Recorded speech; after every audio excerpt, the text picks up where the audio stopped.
லூயா என்ற அதிகாலையில் நாம் பரிசுத்தரின் வார்த்தையை நாம் தியானிக்க இருக்கிறோம். இந்த நாளிலே கூட யோவான் எழுதின சுவிசேஷம் 8வது அதிகாரம் 32வது வசனம். சத்தியத்தையும் அறிவீர்கள், சத்தியம் உங்களை விடுதலையாக்கும் என்றார்.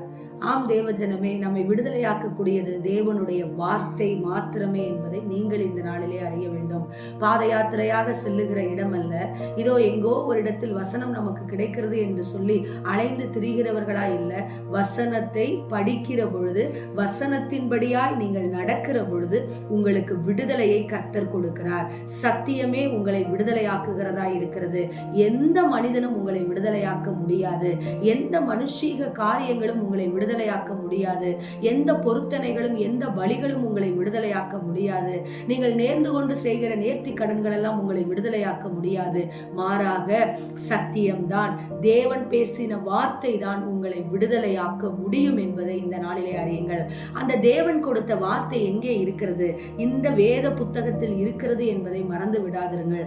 ஆம் தேவ ஜனமே, நீங்களும் நானும் ஆராதிக்கிற தேவன் உயிரோடு இருக்கிற தேவன். அவர் உயிர் இல்லாதவர் அல்ல, அவர் உயிரோடு இருக்கிறவர். அவர் பேசின வார்த்தைகள் உயிருள்ள வார்த்தைகள். அந்த உயிருள்ள வார்த்தைகள் உங்களை விடுதலையாக்கும்.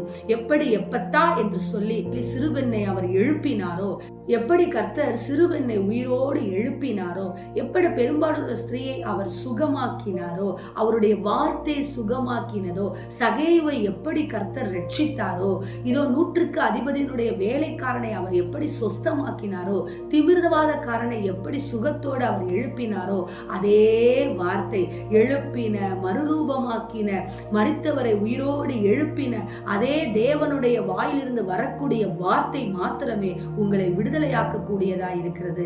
எனவே தேவ ஜனமே, சத்தியத்தை அறியுங்கள், வேத வசனங்களை அறியுங்கள். மாறாக மனுஷனுடைய கற்பனைகளை ஜெபங்களாக எழுதுகிற அதை நம்பாதபடிக்கு தேவனுடைய வார்த்தையே ஜெபம். தேவன் பேசினதே உங்களை விடுதலையாக்கும் என்பதை சத்திய வேத வசனத்தை எடுத்து வாசித்து விடுதலையை பெற்றுக் கொள்ளுங்கள். இந்த நாளை ஆசீர்வாதமாக்குங்கள். ஆமென். ஸ்தோத்திரம். எங்களை நேசிக்கிற எங்கள் நல்ல தகப்பனே, இந்த நாளிலே நாங்கள் கேட்ட வார்த்தையின் பிரகாரமாக சத்தியமே எங்களை விடுதலையாக்கும் என்று சொல்லி இருக்கிறீரப்பா. சத்தியத்தினால் உண்டாகிற விடுதலை எங்களுக்கு நிரந்தர விடுதலை என்பதை நாங்கள் நம்பி விசுவாசித்து வசனங்களை எடுத்து வாசித்து அதன்படியாய் வாழ எங்களுக்கு கிருபை கொடுங்கப்பா. இயேசுவின் நாமத்தில் நாங்கள் அப்படி ஜெபித்து ஆசீர்வாதத்தை பெற்றுக்கொள்ளுகிறோம் நல்ல பிதாவே. Amen. Praise the Lord. Hallelujah.